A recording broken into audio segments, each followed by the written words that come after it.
सभी भाई बहनों को हम प्रणाम करते हैं। और छठ पूजा हमारे बिहार का सबसे बड़ा त्यौहार है।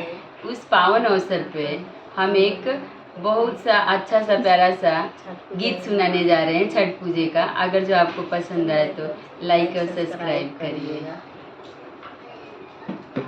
अरे गोबरा काढ़े चलली हीरा मोती गैया गोनसा। अरे गोबरा काढ़े चलले हो हीरा मोती गैया गोनसा। अरे गोबरोना काढ़ली हीरा मोती कावरवा धइले खा।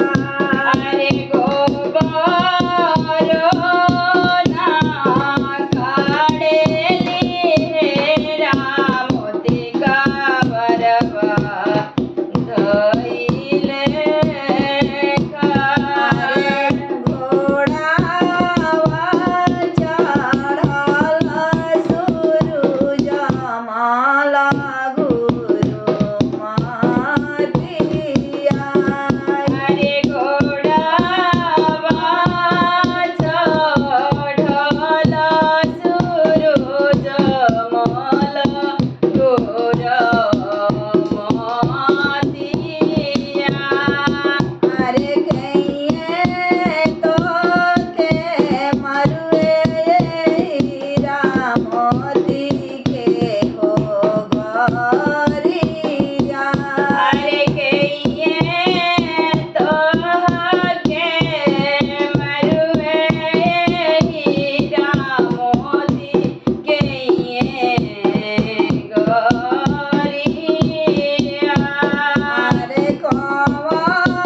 गोदी बा